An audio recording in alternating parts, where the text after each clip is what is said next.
Deməli, vaxtınız xeyir olsun, hörmətli izləyicilər. Biz hal-hazırda Sabunçu rayonu Zabrat qəsəbəsində Kərpiz Zavod yolu adlanan ərazisindəyik. Gördüyünüz kimi bu ərazidə yollar bərbad vəziyyətindədir. Şəhidin barelyefi də var hətta. Yəni, bu bir növ şəhidlərimizi də hörmətsizlikdir. Şəhidin barelyefinin qarşısı bu vəziyyətdə olmalı deyil.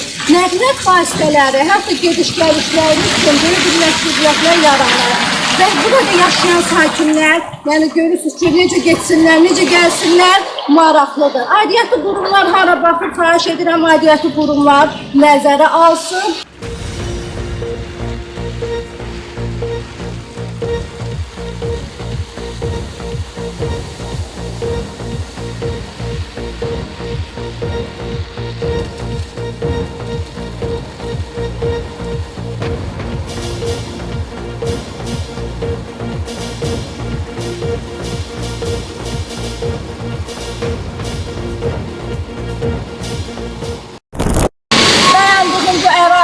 Avtobus dayanacağı da var. Maraqlıdır ki, bu avtobusa, bu ərazidə yaşayan sakinlər necə bilirlər? Bu palçığın içindən mi bilirlər?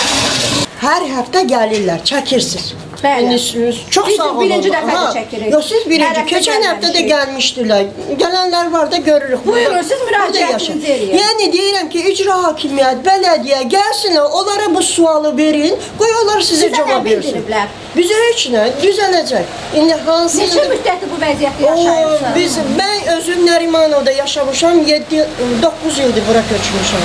9 ildir bu vəziyyətdədir. Yəni heç kəs də düzəltmir. Düzəltmir, kanalizasiya olmayan yerdə. Nə qədər sizə asfalt yok, kum yok, daş koy, xeyriyə. 15 il burada yaşayıram. Bura köçməyimi köçməyim. Nəyə görə? Buranın yolları pis vəziyyətdə. Sonra hər il qışda beləsi olur, palçıq olur. İnanırsınız, su gəlmir, su çəkirlər, asfalt çəkməkdən su çəkirlər. Sizə mənə bağışlı, birinci asfalt eləsinlər, sonra su eləsinlər də. Belə şey olmaz. Və necə gedib gəlirsiniz? Bütün palçığın içindədir buralar. Vallahi bir dənə burada durub bir dağa ev tikəsən, icra hakimi oradan uşaqları götürürlər bura. Bir nəfər alır çiyinlə aparır, bala tutsun. Tez təcili tibbi yardım deyir, fövqəladə hallar ola bilər. Yəni hər bir hadisə ola bilər. Operativ maşınların bura gəlişi, gedişi biraz mümkünsüzdür. Pis gündür, pis vəziyyətdə yaşayırıq vallahi. Mən bura köçdüyümdə də peşman olmuşam vallahi.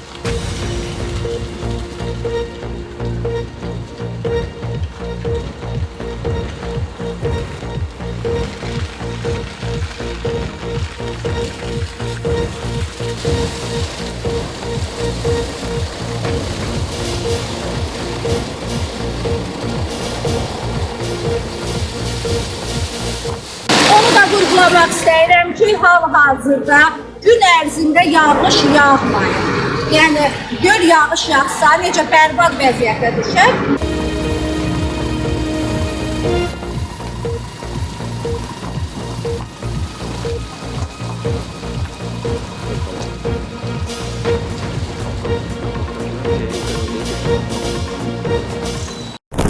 Qeyd edək ki, hadisə yerində çəkiliş apardığımız ərazinin bərbad olması səbəbindən bizim xidməti avtomobilimiz də Gölməçəli yolun yararsız olmasından ziyan çəkdi. Ərazidə yaşayan sakinlər də bildirdilər ki, bu yoldan keçən avtomobillər də belə problemlərlə tez-tez rastlaşırlar. Deməli gördüyünüz bu yolda, bax mənim nəqliyyat vasitəmə bax belə bir ziyan dəydi. Gördüyünüz kimi kufe indi hazırda Sabunçu rayonu Zabrat qəsəbəsi Kərpiz Zavod adlanan yolda. Baxın görün mənim buferim nə vəziyyətə düşdü burada. İndi bunun zərərini, ziyanını kim ödəyəcək?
Bəli.